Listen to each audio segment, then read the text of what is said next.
वासुदेवाय। ॐ नमो भगवते वासुदेवाय। ॐ नमो भगवते वासुदेवाय। नारायणं नमस्कृत्य नारायणं नमस्कृत्य नरं चैव नरोत्तमं नरं चैव नरोत्तमं देवीं सरस्वतीं व्यासं देवीं सरस्वतीं व्यासं ततो जयमुदीरयेत्।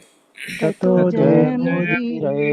नष्टप्रायेषु भद्रेषु नष्टप्रायेषु अभद्रेषु नित्यं भागवत सेवया नित्यं भागवत भगवती सेवया उत्तमा श्लोके भगवते उत्तमश्लोके भक्तिर्भवती नैष्टिकी। भक्तिर्भवति नैष्ठिकी। श्रीमद्भागवतम स्कंद 3 अध्याय 5 श्लोक संख्या 41। मार्गन्ति यत्ते मुखपद्मनेदय मार्गन्ति यत्ते मुखपद्मनीडे मार्गन्ति यत्ते मुखपद्मनीडय मार्गन्ति यत्ते मुखपद्मनीडे छन्दः सुपर्णय ऋषयो विविक्ते छन्दःसुपर्णैरिषयो विविक्ते छन्दासुपर्णय ऋषयो विविक्ते। छन्दःसुपर्णैरिषयो विविक्ते। कि क्या है कि अगर जिस टोन में श्लोक कहा जा रहा है उसी टोन में रिपीट करना चाहिए, अन्यथा क्या होता है जो श्लोक कह रहा है वो उसके टोन खराब हो जाती है, वो बिगड़ जाता है ना। तो अगर आपको जब मौका मिलेगा आप अपने टोन में कर सकते हैं, पर रिपीट करने के लिए उसी टोन को फॉलो करिए, अन्यथा क्या होता है कि जो कह रहा है श्लोक वो उसका गड़बड़ हो जाता है। ठीक है। मार्गन्ति यत्ते मुखपद्मनीडे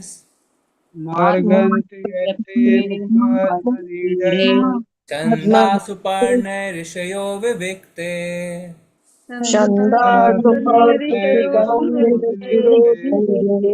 यस्याग यस्याग्मर्षोदसारिद्वरायः यस्यागमनोत्सरिद्वराय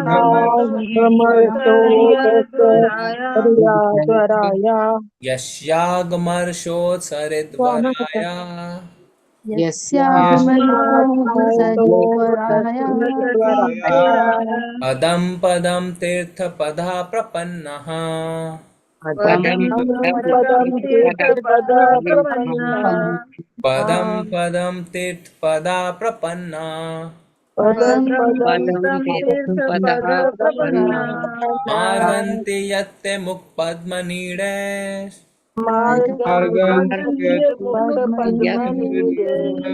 छन्दासुपर्णय ऋषयो विविक्ते छन्दः यस्यागमर्षोदसरिद्वरायः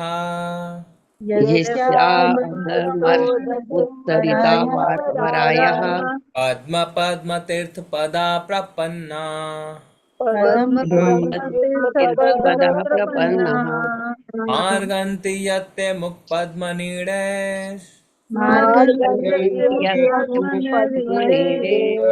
छन्दासुपर्णय ऋषयो विविक्ते छन्दः यस्यागमर्षोदसरिद्वरायः यस्मात् पद्मतीर्थपदा प्रपन्नः। पदं जी अब आप रिपीट, आप करिए श्लोक का पठन। हरे कृष्ण प्रभु जी। हरे कृष्ण। मार्गन्ति यत्ते मुखपद्मनीडै छन्दःसुपर्णैरिषयो विविक्ते यस्याघमर्षोदसरिद्वरायः पदं पदं तीर्थपदा प्रपन्नः। हरे कृष्ण। हरे कृष्ण प्रभु जी। मार्गन्ति यत्ते मुखपद्मनिडैश्छन्दः सुपर्ण ऋषयो विविक्ते यस्यागमर्षोदसरिद्वरायाः पदं पदं तीर्थपदः प्रपन्ना। हरे कृष्ण प्रभु।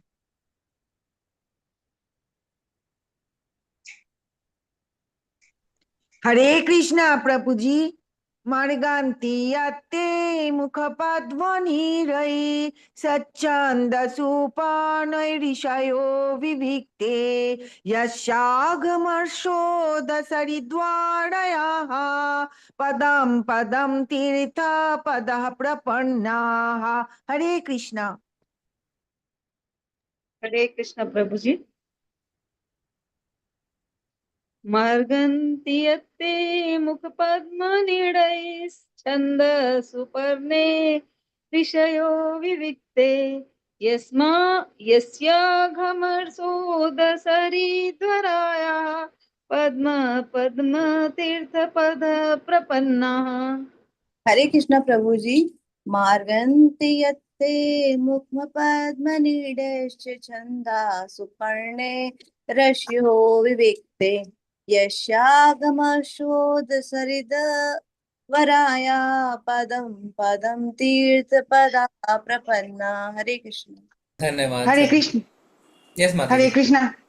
हरे कृष्णा प्रभु जी। मार्गेन्ति यत्ते मुखपद्मनिडे चन्दये सुपर्णे ऋषयो विवेक्ते यस्यागमशो दशरीतराया पदं पदं तीर्थपद प्रपन्या। Hare Krishna. Thank you thank you प्रभु जी। माता जी। शब्दार्थ देखते हैं। मार्गंती खोज करते हैं, यत जिस तरह, ते आपके, मुख पद्म कमल जैसा मुख, नीड़े ऐसे कमल पुष्प की शरण में आए हुओं के द्वारा, छंदः वैदिक स्तोत्र, सुपर्णय आंखों पंखों से, ऋषय ऋषिगण, विविक्ते निर्मल मन में, यश जिसका, अघ मर्ष उद जो पाप के सारे फलों से मुक्ति दिलाता है, सरित नदियां, वरायः सर्वोत्तम, पद्म पद्म प्रत्येक कदम पर, तीर्थ पदः जिनके चरण कमल तीर्थ स्थान के तुल्य हैं, प्रपन्नः शरण में आए हुए। अनुवाद और तात्पर्य श्रील प्रभुपाद जी के द्वारा। श्रील प्रभुपाद जी की जय। श्री भगवान के चरण कमल स्वयं ही समस्त तीर्थस्थलों के आश्रय हैं। निर्मल मन वाले महर्षि गण वेद रूपी पंखों के सहारे उड़कर सदैव आपके कमल सदृश मुख रूपी घोंसले की खोज करते हैं। उनमें से कुछ सर्वश्रेष्ठ नदी गंगा में शरण लेकर पग पग पर आपके चरण कमलों की शरण ग्रहण करते हैं, जो सारे पाप फलों से मनुष्य का उद्धार कर सकते हैं। कृपया दोहराएं। श्री भगवान के चरण कमल, श्री भगवान के भगवान के चरण चरण कमल स्वयं ही समस्त तीर्थ स्थलों के आश्रय हैं। स्वयं स्वयं ही समस्त तीर्थस्थलों के आश्रय है। निर्मल मन वाले महर्षिगण निर्मल मन वाले महर्षिगण वेद रूपी पंखों के सहारे उड़कर वेद वेद रूपी पंखों के सहारे उड़कर सदैव आपके कमल सदृश सदैव आपके कमल सदृश मुख रूपी घोंसले की खोज करते हैं। मुख रूपी घोंसले की खोज करते हैं। उनमें से कुछ सर्वश्रेष्ठ नदी गंगा में उनमें से कुछ सर्वश्रेष्ठ नदी गंगा में शरण लेकर शरण लेकर पग पग पर आपके पग पद पग पर आपके चरण कमलों की शरण ग्रहण करते हैं, चरण चरण कमलों कमलों की ग्रहण करते हैं, जो सारे पाप फलों से जो जो सारे पाप फलों से मनुष्य का उद्धार कर सकते हैं। मनुष्य मनुष्य का उद्धार कर सकते हैं। जी, पढ़िए तात्पर्य। राखी माता जी पढ़ी।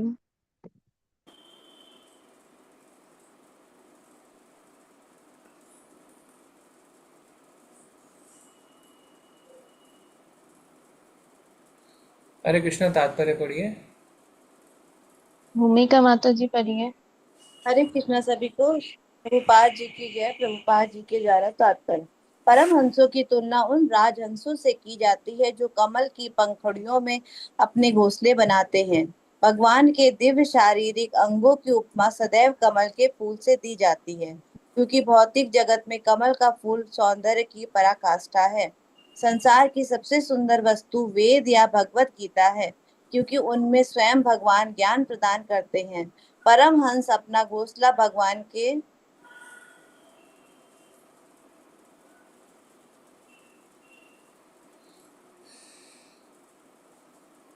कमल सदृश मुख पर बनाता है और वह सदा उनके चरण कमलों की शरण खोजता है, जिन तक वैदिक ज्ञान के पंखों द्वारा पहुंचा जा सकता है।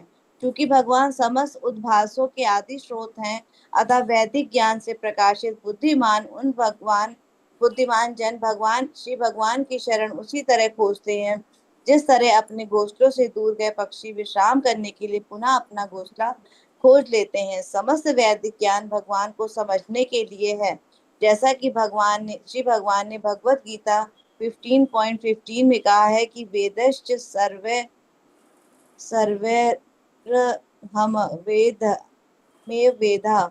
बुद्धिमान जन जो हंस सदृश है सभी तरह से भगवान की शरण ग्रहण करते हैं और वे विभिन्न दर्शनों के विषय में व्यर्थ का चिंतन करते हुए मानसिक धरातल पर नहीं मंडराते।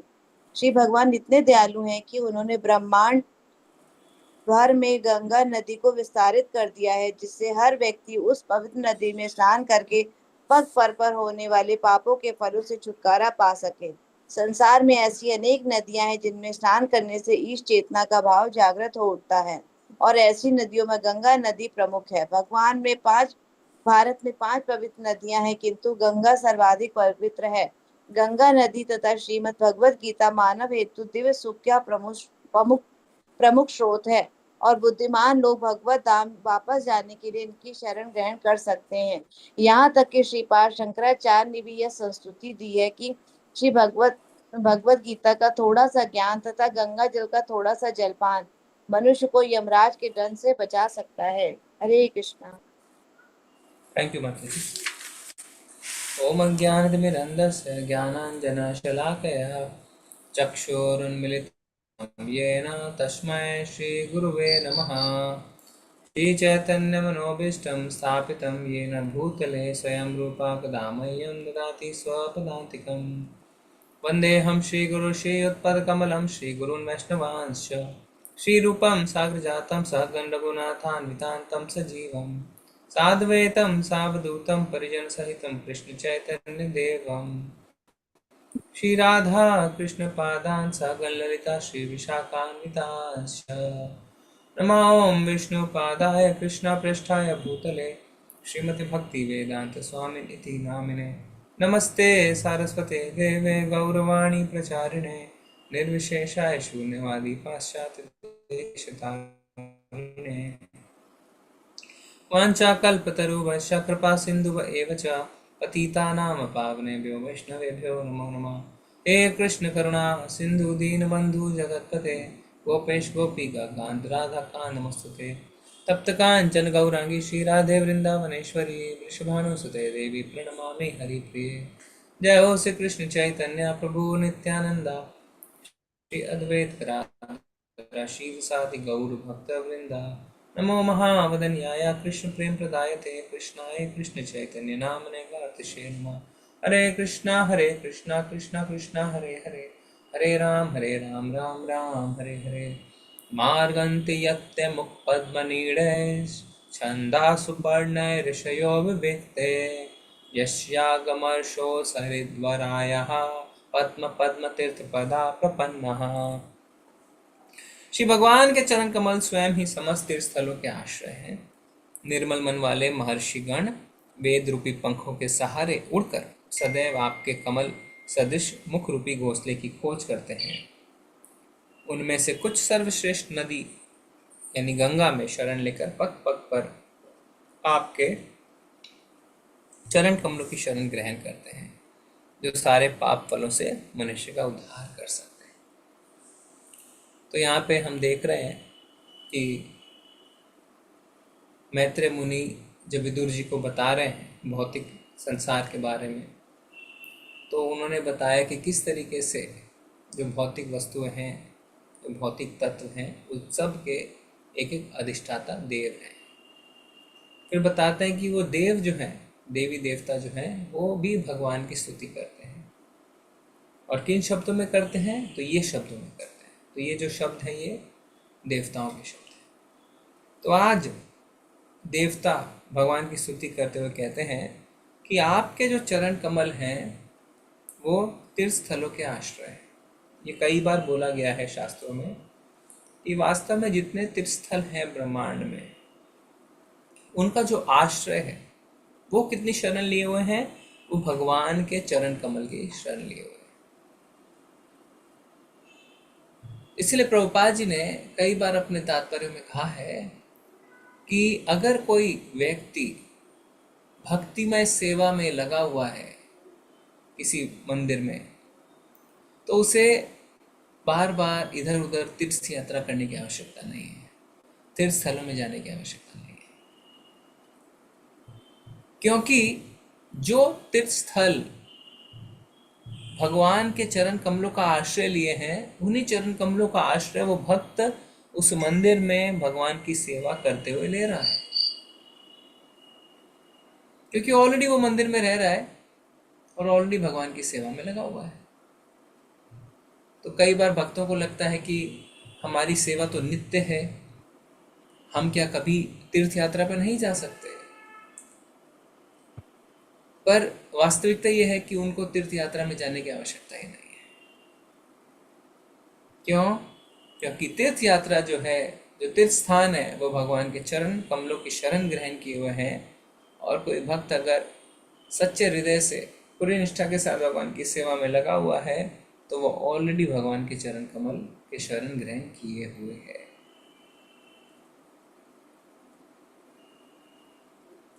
और फिर बता रहे हैं देवी देवता कि गंगा नदी की भी भक्त शरण लेते हैं। क्यों? क्योंकि गंगा नदी स्वयं भगवान के चरण कमलों से होकर निकलती है, भगवान के चरण कमलों का अभिषेक करते हुए निकलती है। तो जहां जहां लोग गंगा नदी में स्नान करते हैं, गंगा नदी से आचमन करते हैं, गंगा नदी को प्रणाम करते हैं, वो भगवान के चरण कमलों की शरण ग्रहण करने के एक कदम नजदीक आ जाते हैं।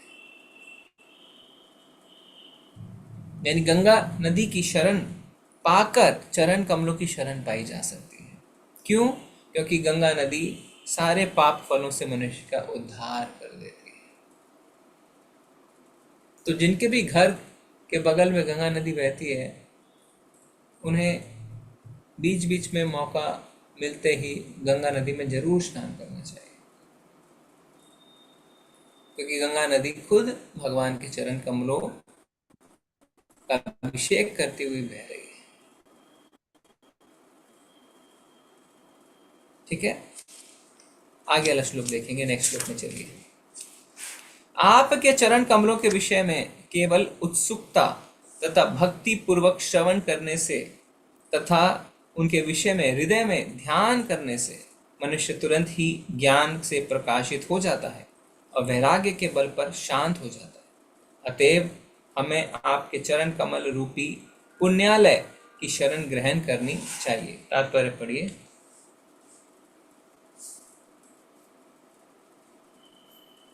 हरे कृष्ण। रमाकांत पांडे प्रभु जी पढ़िए।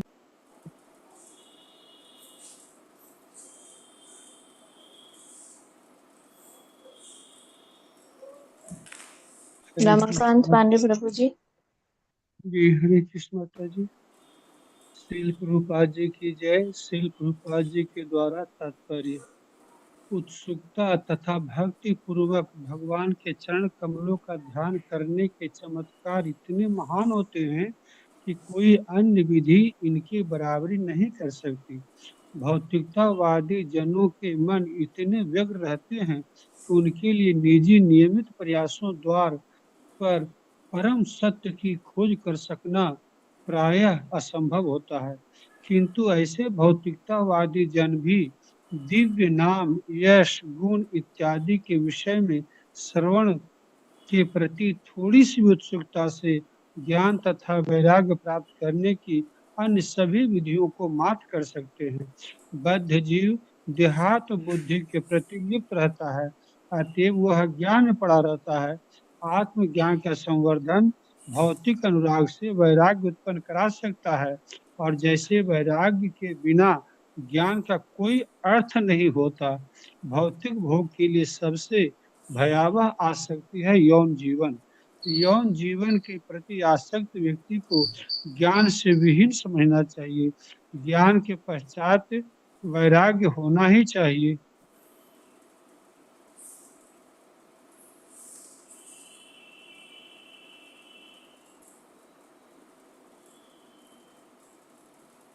आत्म साक्षात्कार की यही विधि है।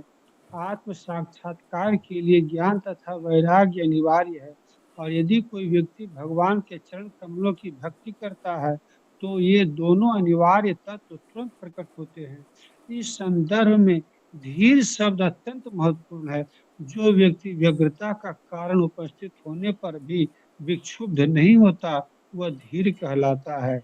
श्री यमुनाचार्य कहते हैं, क्योंकि मेरा हृदय भगवान कृष्ण की भक्ति से अभिभूत हो चुका है, मैं यौन जीवन के विषय में सोच भी नहीं सकता, और यदि यौन का विचार मेरे मन में आता भी है तो मुझे तुरंत घृणा होने लगती है। भगवत भक्त भगवान के चरण कमलों का उत्सुकता पूर्वक ध्यान करने मात्र से उच्चस्थ धीर बन जाता है। भक्ति में प्रामाणिक गुरु द्वारा दीक्षा का दिया जाना तथा भगवान के विषय में सुनने के उसके उपदेशों का पालन करना निहित होता है। जैसे प्रामाणिक गुरु को उससे नियमित रूप से भगवान के विषय में सुनने के बाद स्वीकार किया जाता है, ज्ञान तथा वैराग्य में उन्नति को भक्तगण वास्तविक अनुभव के रूप में देखते हैं।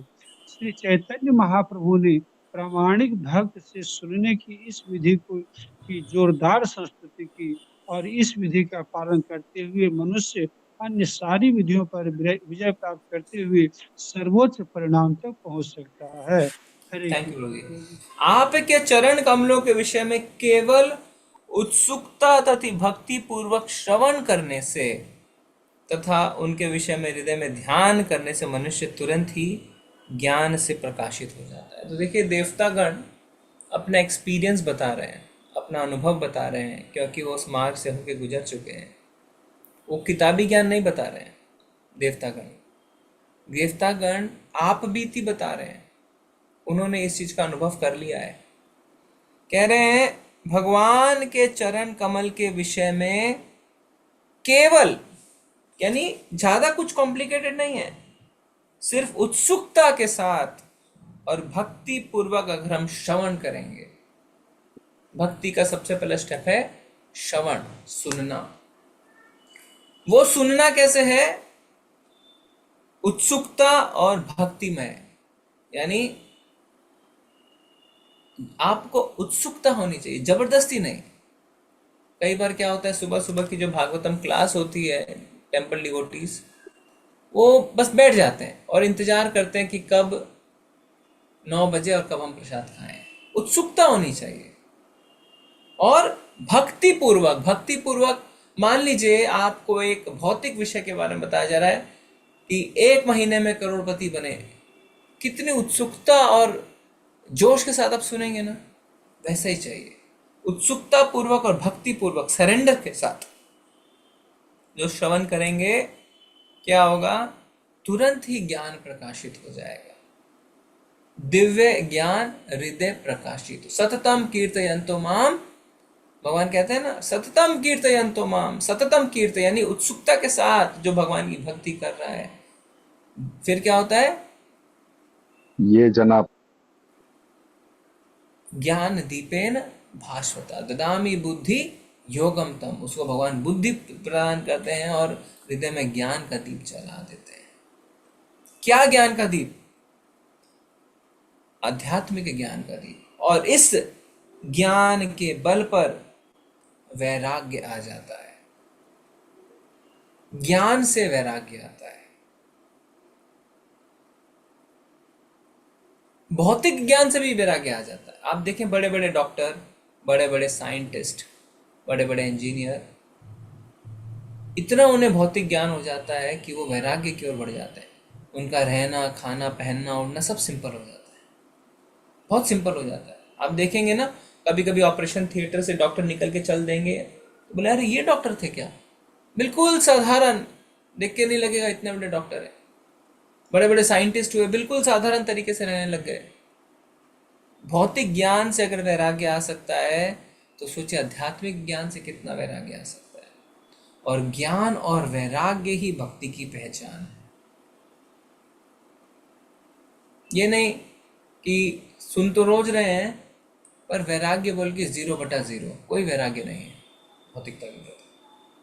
और वैराग्य के बल पर मन शांत हो जाता है।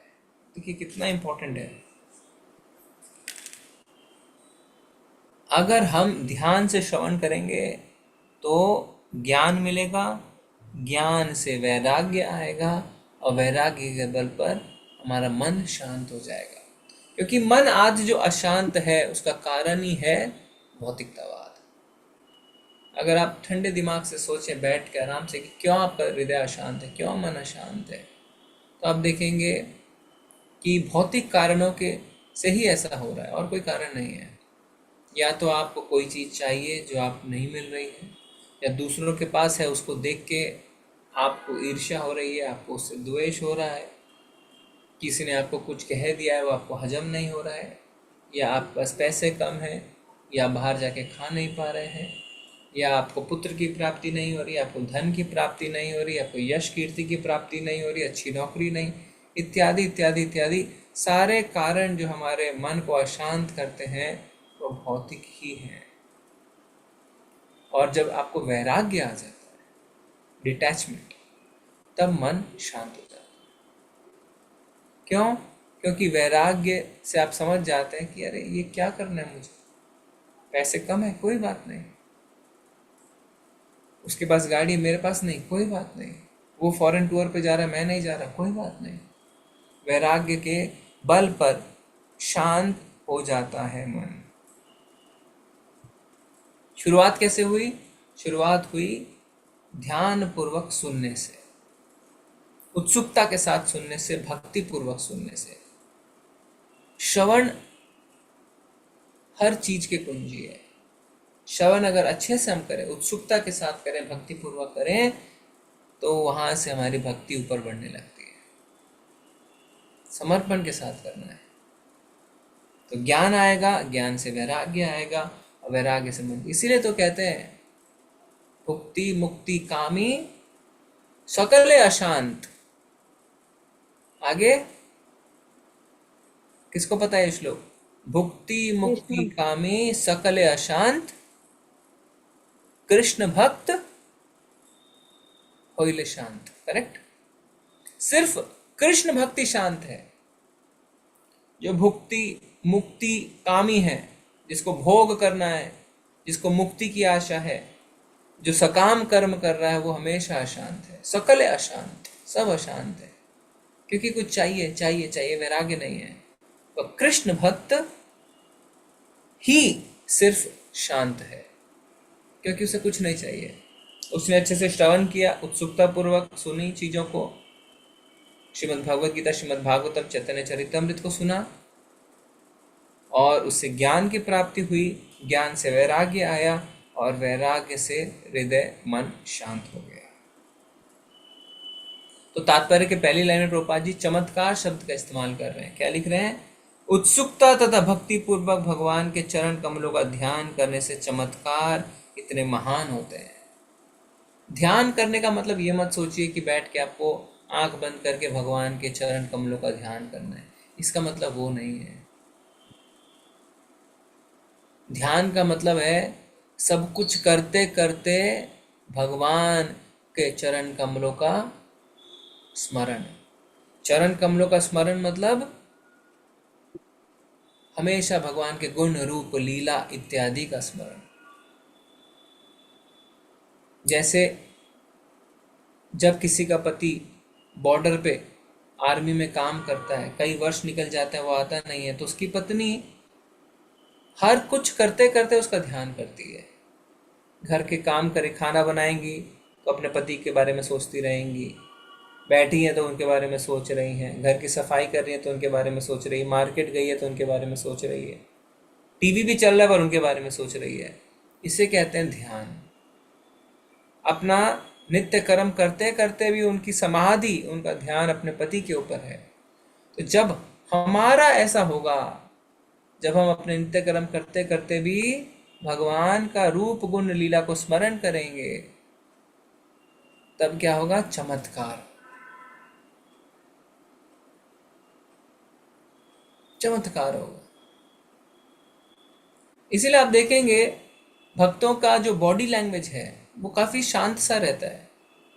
जो नॉन डिवोटीज हैं, जो भक्ति के मार्ग पर नहीं बढ़ रहे हैं, आप देखेंगे वो मिलते हैं तो इतने एनिमेटेड रहते हैं ना, हाँ हाँ हाँ, गले लगाएंगे एक दूसरे को, हंसेंगे, ये करेंगे, सेल्फी खींचेंगे, फलाना खींचेंगे, डिगना खींचेंगे, चिल्लाएंगे, जोर जोर से बोलेंगे। अब भक्त जब मिलते हैं वो बिल्कुल शांत स्वभाव से, व्यवहार से प्रणाम करते हैं और चल देते हैं। बहुत ई करके हंसते भी नहीं है, बिल्कुल, है ना, एकदम आराम से, मंद मंद। क्यों उनका बॉडी लैंग्वेज शांत हो जाता है? क्यों हो जाता है? क्योंकि उनकी समाधि हमेशा भगवान के ऊपर है, भगवान के ऊपर ही स्मरण कर रहे हैं, भगवान का ही सोच रहे हैं, मन शांत हो गया है, इसलिए बॉडी लैंग्वेज भी शांत हो गई। होता है ना ऐसा?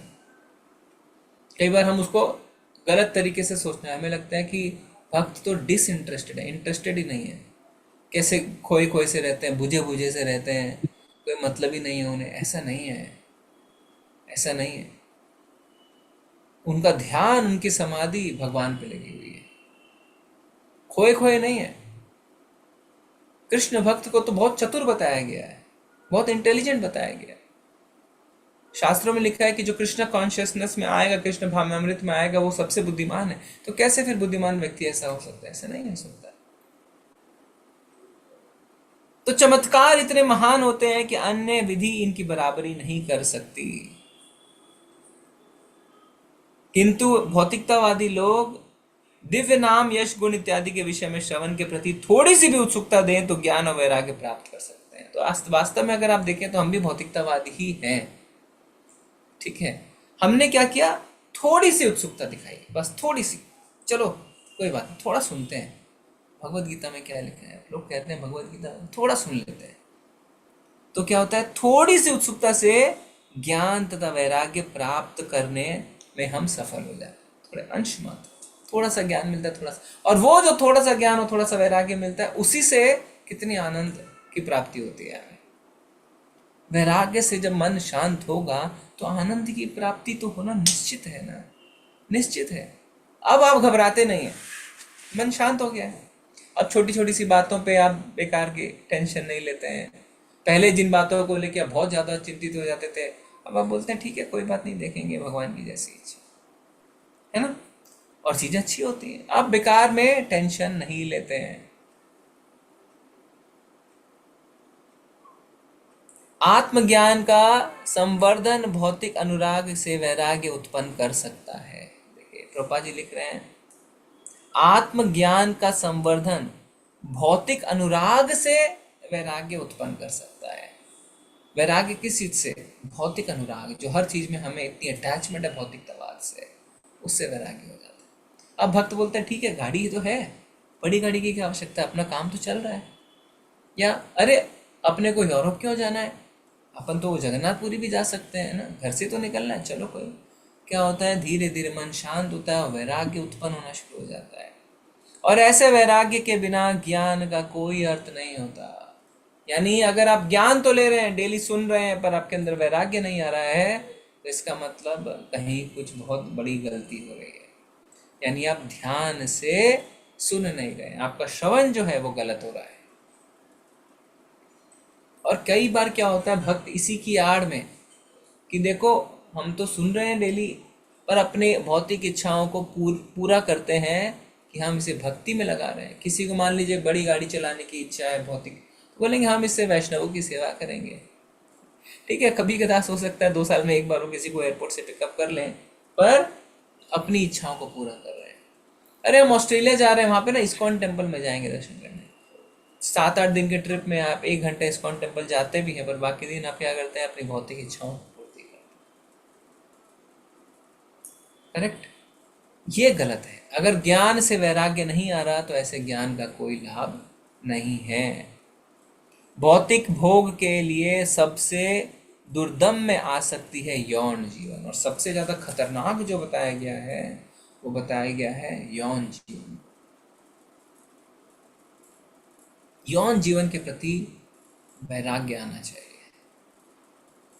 ये बहुत सीरियस मैटर है। गृहस्थ आश्रम का पालन नहीं करते।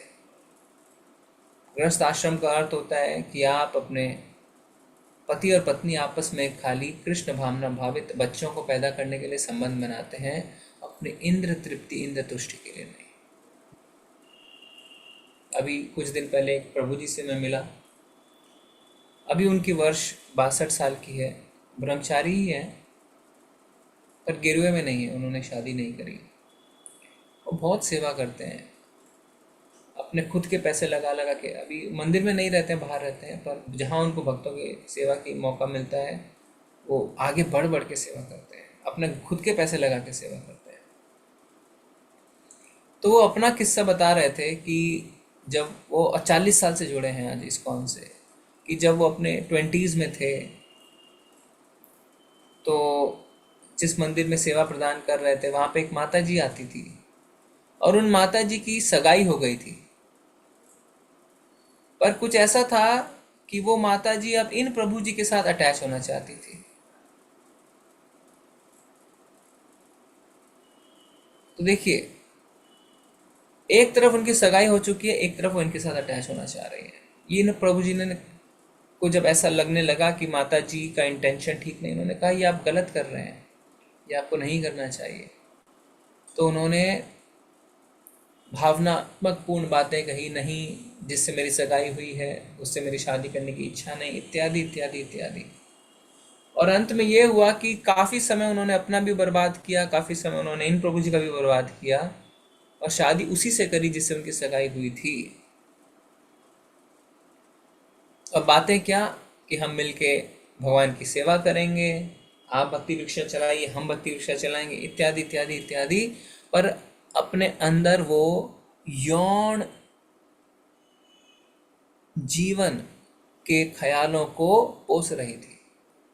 अदरवाइज ऐसा क्यों करेंगे, ऐसा क्यों करेंगे वो? पहली बात, अगर आपकी सगाई हो चुकी है और आपके अंदर अपने इंद्र तुष्टि की इच्छा नहीं है, तो आप क्यों दूसरे प्रभु जी की ओर जा रहे हैं? यानी आपके अंदर इंद्र तुष्टि की इच्छा है। दूसरी बात, जब उन प्रभु जी ने मना कर दिया कि आप ये गलत कर रहे हैं, उसके बावजूद आप उनके पीछे पड़े हैं क्योंकि आपके अंदर यौन संबंध बनाने की इच्छा है।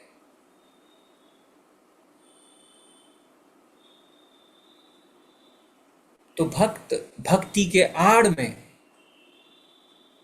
भगवत सेवा प्रदान करने के आड़ में, वेदों के फ्लावरी लैंग्वेज के पीछे अपने इंद्रिय तुष्टि के ख्वाब देखते हैं, अंदर कुछ और मुख से कुछ।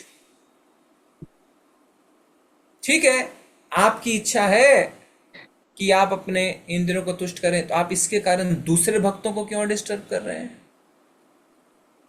जब उनकी इच्छा नहीं थी, इन प्रभु जी ने बताया मेरी इच्छा नहीं थी, फिर भी मेरे पीछे पड़े रहते थे वो माता जी। क्यों कर रहे हैं आप ऐसा? क्यों आप अपने भक्ति जीवन के साथ उनका भक्ति जीवन भी खराब कर रहे हैं? प्रभुपाद जी बता रहे हैं सबसे दुर्दम में आ सकती है यौन जीवन, और आप उनको कह देंगे कि माता जी आप तो अपने इंद्र तृप्ति के पीछे हैं, यौन जीवन के पीछे नहीं प्रभु जी ऐसा नहीं, आप गलत सोच, कभी स्वीकार ही नहीं करेंगे उस बात को। पर अल्टीमेटली है क्या? अल्टीमेटली वही तो है। इसमें कहीं नहीं मुझे दूर दूर तक कोई भक्ति में सेवा नहीं दिख रही। अगर आप अपने आप को नहीं सुधार सकते तो आप दूसरों का भी जीवन क्यों खराब कर रहे हैं भाई? क्यों खराब कर रहे हैं? और ये कहानी प्रभु जी के लिए भी है। मैंगलोर में हमारे मंदिर में प्रभु जी बता रहे थे, एक माता जी सर्विस करते थे, मैंगलोर में रहते थे वो माता जी, और एक प्रभु आए, मंदिर ज्वाइन किया।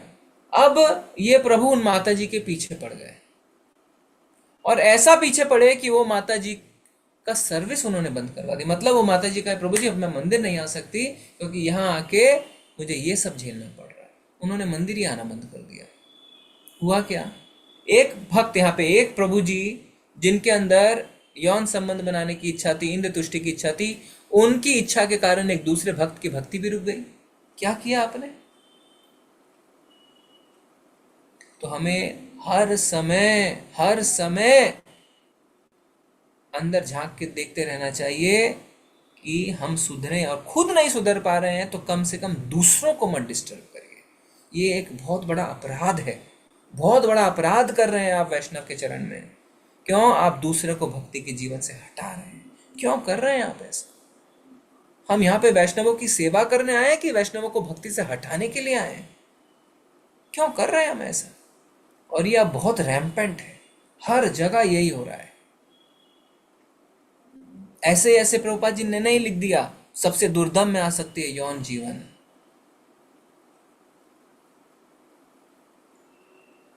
अरे आपको इच्छा, आप जाइए कहीं भी, आप दूसरों को क्यों डिस्टर्ब कर रहे हैं? क्यों डिस्टर्ब कर रहे हैं आप दूसरों को? दूसरों को डिस्टर्ब करने का आपका कोई अधिकार नहीं है। दूसरों के भक्ति जीवन में विघ्न लाने का आपको कोई अधिकार नहीं है, क्योंकि हर कोई हरिदास ठाकुर नहीं है।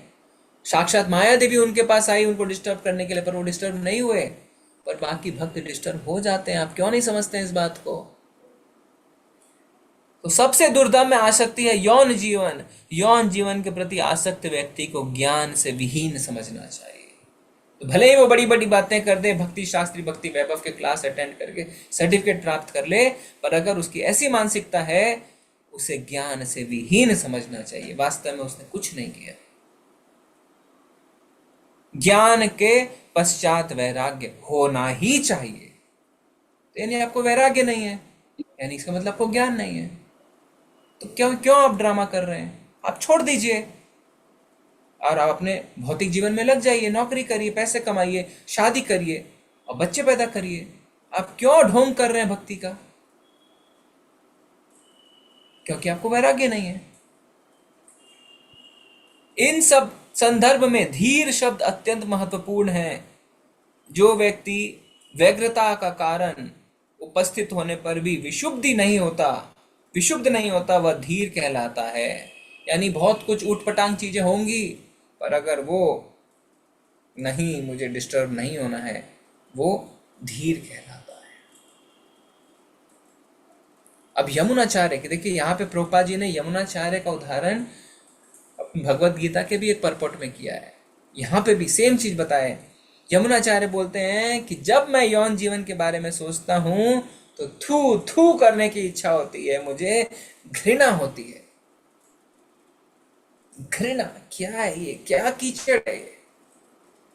यहाँ तक कि मायावादी संस्थाएं जो है ना, वो भी कहती हैं कि यौन जीवन तो पूरी तरीके से कीचड़ है, कीचड़, इससे बचना चाहिए। भक्ति में सेवा में प्रामाणिक गुरु द्वारा दीक्षा का दिया जाना तथा श्री भगवान के विषय में सुनने के उनके उपदेशों का पालन करना निहित होता है। देखिए, प्रामाणिक गुरु द्वारा दीक्षा का दिया जाना तथा भगवान के विषय में सुनने के उनके उपदेशों का पालन करना निहित होता है। दीक्षा और भगवान के बारे में श्रवण करना। कई लोग कहते हैं प्रभु जी हम सुनेंगे पर हम दीक्षा नहीं लेंगे। देखिए, इसका मतलब क्या हुआ? इसका मतलब ये हुआ कि हम दवाई तो लेंगे पर डॉक्टर के पास जाके प्रेस्क्रिप्शन नहीं लिखवाएंगे। हम कहीं भी केमिस्ट के पास जाके दवाई ले लेंगे। आप ले सकते हैं, पर केमिस्ट केमिस्ट ही है, डॉक्टर डॉक्टर ही है। बिना डॉक्टर के प्रेस्क्रिप्शन के अगर आप दवाई लेते हैं, एडमिट होते हैं, मेडिकल इंश्योरेंस कंपनी उसके पैसे आपको देगी नहीं, लेकिन डॉक्टर का प्रेस्क्रिप्शन किधर है? बिना गुरु के दीक्षा के आपको भगवत धाम में स्वीकार नहीं किया जाएगा, क्योंकि भगवान खुद कहते हैं तद्विधि प्रणिपातेन परिप्रश्नेन सेवया उपदेशन्ति ते ज्ञानं ज्ञानिनस्तत्त्वदर्शिनः। गुरु के पास जाके आपको समर्पण करना ही पड़ेगा। और इसके लिए भगवान खुद कृष्ण राम जी खुद गुरु के पास जाते हैं, शिक्षा प्राप्त करते हैं। उन्हें क्या दरकार है गुरु की? कोई दरकार नहीं है, पर फिर भी जाते हैं, क्योंकि यद्यत आचरिति से तत्तदेव तरो जना। जैसा जैसा श्रेष्ठ मनुष्य करेंगे वैसे वैसे आम जनता करेगी। उन्हें पता था कि मैं गुरु के पास जाऊंगा तभी आम जनता भी गुरु के पास जाएगी। ज्ञान तथा वैराग्य में उन्नति को भक्तगण वास्तविक अनुभूति के रूप में अनुभव कर सकते हैं, अनुभूति के रूप में अनुभव कर सकते हैं। राज विद्या राजगुह्यम पवित्रम इदमुत्तमम प्रत्यक्ष अवगमम धर्म्यम सुसुखम कर्तुम अव्ययम्। प्रत्यक्ष अवगमम धर्म्यम, भक्ति को हम प्रत्यक्ष रूप से अनुभव कर सकते हैं। कैसे? ज्ञान और वैराग्य, ज्ञान और वैराग्य से।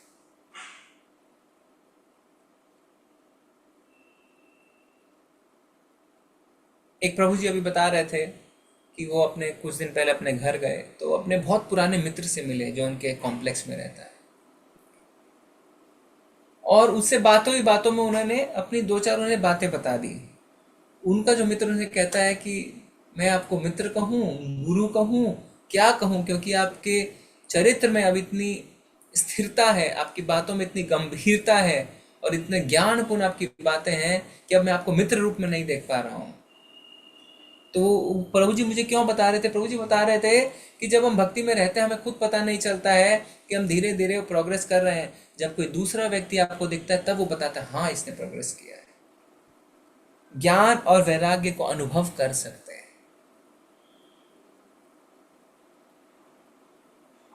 ज्ञान को कैसे अनुभव कर सकते हैं?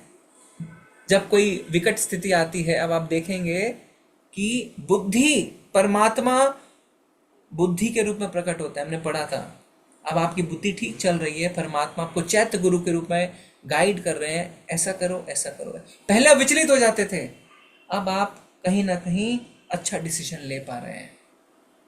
वैराग्य और क्या, कोई बात नहीं, अगर ये डिसीजन खराब भी हो गया भगवान की इच्छा, अच्छा हो गया तो भगवान का आशीर्वाद। वैराग्य, अटैच नहीं हो रहे हैं, ये धीरे धीरे हमारे अंदर आ रहा है तो हम अनुभव कर सकते हैं। चैतन्य महाप्रभु ने प्रामाणिक भक्त से सुनने की इस विधि को जोरदार संस्तुति की है। प्रामाणिक भक्त से सुनने की जोरदार, तो आप दिख रहा है अगर यस ये व्यक्ति जो है अच्छे से श्रवण करते हैं जिसके कारण ज्ञान और वैराग्य इनके चरित्र में दिख रहा है, उनसे श्रवण करना चाहिए, ना कि उनसे जो है ना पूरे भौतिकतावाद में लगे हुए हैं, कहने को क्लास में आ रहे हैं, कीर्तन कर रहे हैं, पर उनका लाइफस्टाइल पूरी भौतिकतावादी है। मंदिर में इसलिए आ रहे हैं कि कोई योग्य लड़की मिल जाए, या माता इसलिए आ रही है कि कोई योग्य लड़का मिल जाए। कुछ नहीं है, सब बेकार, रद्दी, फालतू। ठीक है, हरे कृष्णा करना है, सम्मान करना है, संगति से बचना है, क्योंकि ज्ञान और वैराग्य नहीं है।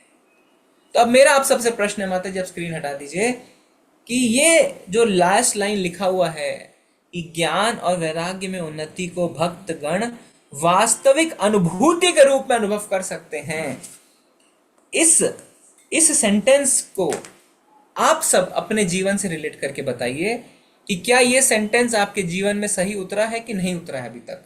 फिर से पढ़ता हूं, ज्ञान तथा वैराग्य में उन्नति को भक्तगण वास्तविक अनुभूति के रूप में अनुभव कर सकते हैं। तो क्या आपने अनुभव किया है तो शेयर करिए, और अच्छा होगा कि कोई एग्जाम्पल के साथ, कोई अपने जीवन की परिस्थिति के साथ अगर आप रिलेट करके बताएंगे तो और अच्छा होगा। यस सत्येंद्र प्रभु, हरे कृष्णा। सत्येंद्र प्रभु आप बताना चाहते हैं? ठीक है, कोमलांगी माता जी। हरे कृष्णा प्रभु जी। Yes, हाँ प्रभु जी, मैं जैसे एक बुटीक रन करती हूँ, मतलब मेरी अच्छी खासी शॉप थी, लेकिन अभी मुझे वो चलाने को मन ही नहीं करता है। अभी मुझे लगता है मैं उसमें अपना टाइम दूंगी तो मैं फिर अपना जो साधना है या फिर जो बुक रीडिंग है या क्लासेज है वो कब करूंगी। तो मुझे सब बोलते हैं इतना माल पड़ा है तुम्हारे पास में, तू क्यों नहीं कर रही है, तू फेसबुक में डाल, ऑनलाइन डाल। मुझे सभी बोलते हैं, मैं बोलती हूँ मुझे कोई टेंशन नहीं है, पड़ा है, जब बिकेगा बिकेगा, नो टेंशन। मतलब करने का दिल ही नहीं करता प्रभु जी। तो ज्ञान और वैराग्य का तो अनुभव ये आप कर रहे हैं। वैराग्य मुझे थोड़ा थोड़ा फील होता है। जय जय, थैंक यू माता जी, थैंक यू वेरी मच। और कोई बताएंगे अपने जीवन की कोई परिस्थिति जहाँ पे ज्ञान और वैराग्य का अनुभव हो रहा है?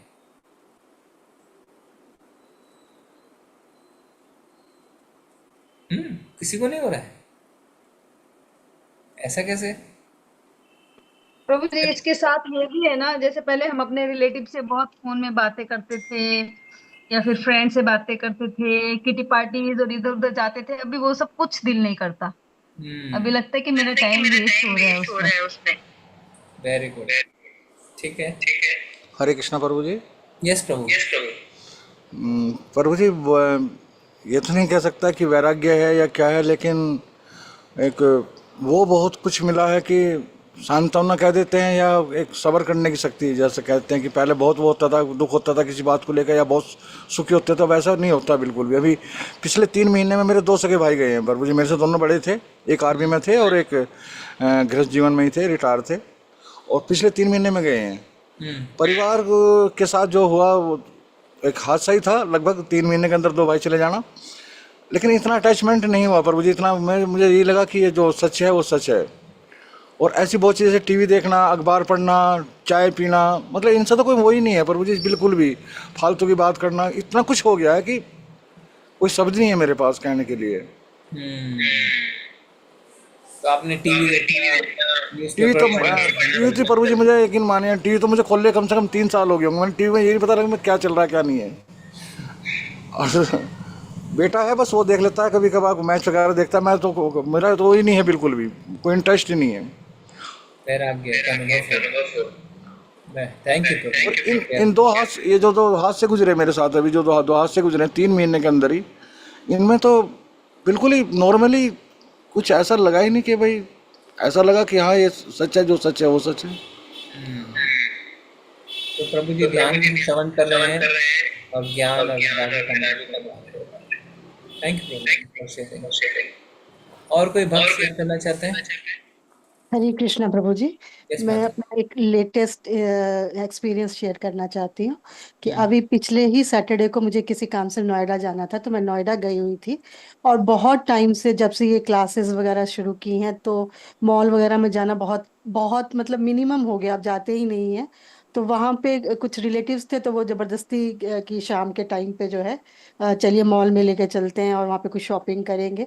तो मॉर्निंग में जब हमने अपनी क्लास की, अपनी माला करी, तो वो ऐसा लग रहा था कि एक दूसरी दुनिया में है।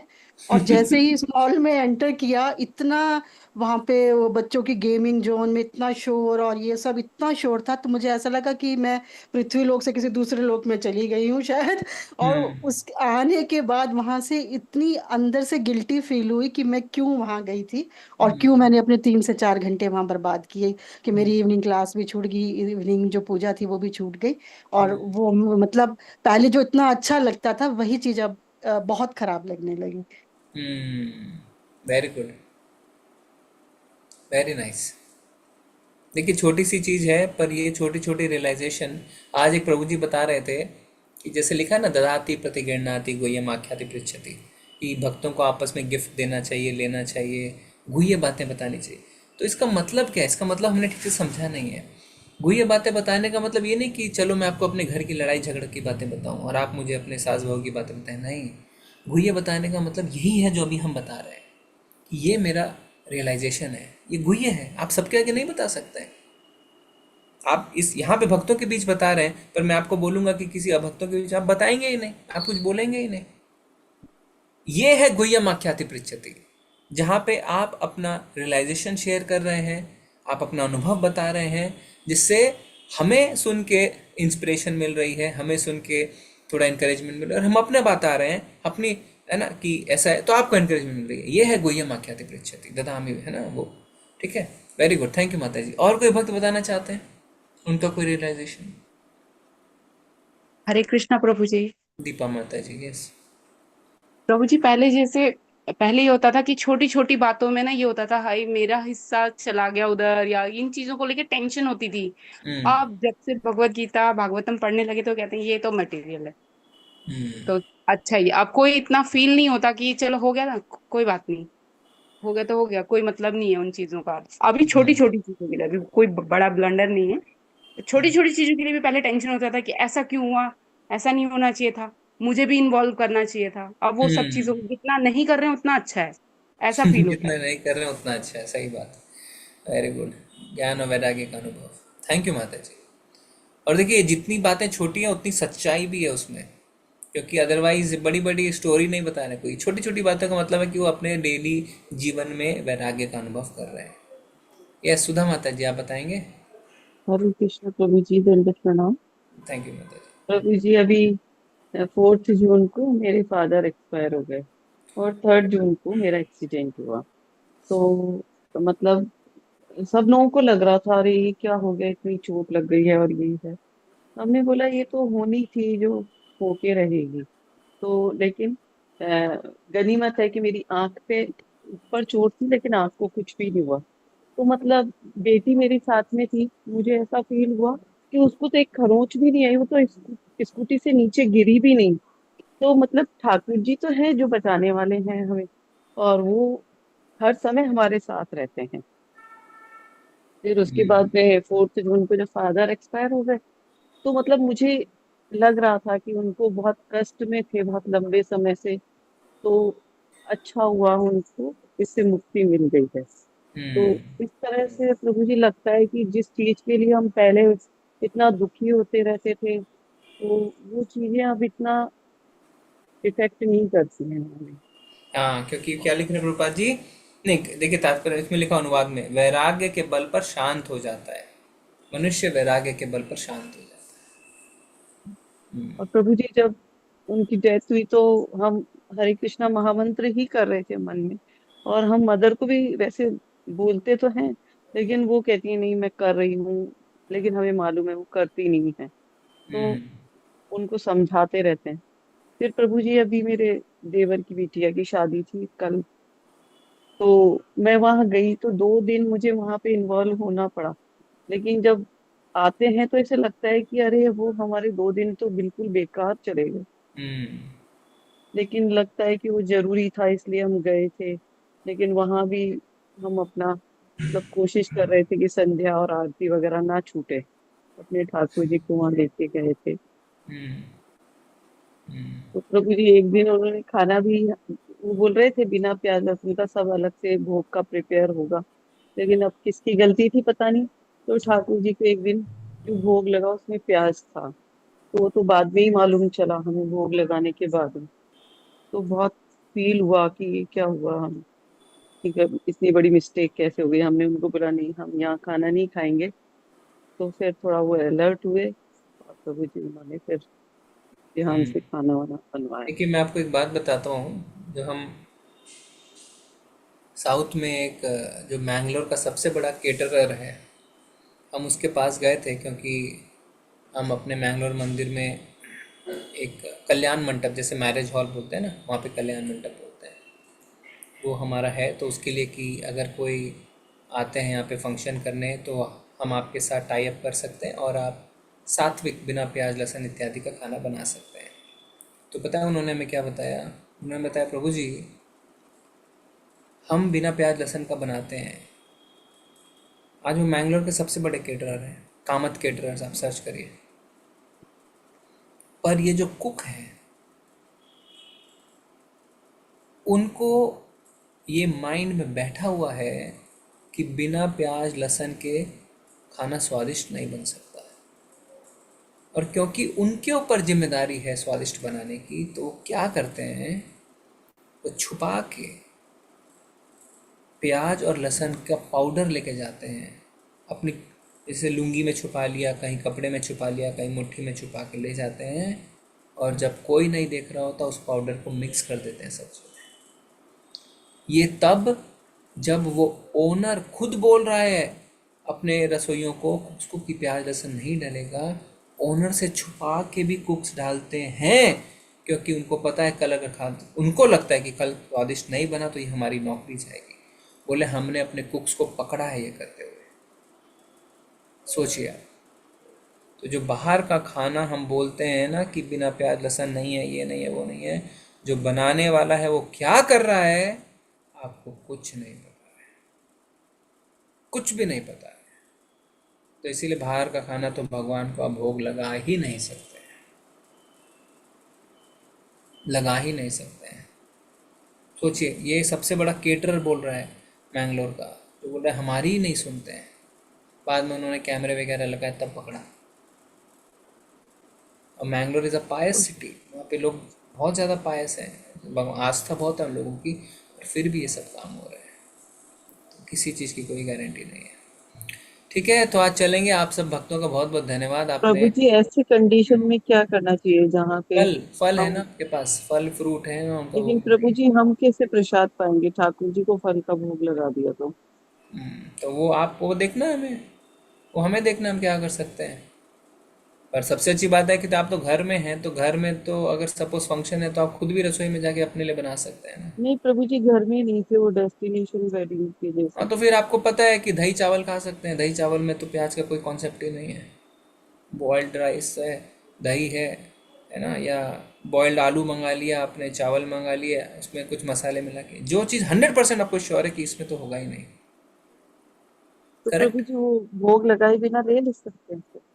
अब भोग क्या करेंगे अगर आप उसमें कहते हैं कि विष्णु विष्णु विष्णु, अगर हम 3 बार बोलते हैं खाने से पहले श्री विष्णु श्री विष्णु श्री विष्णु, तो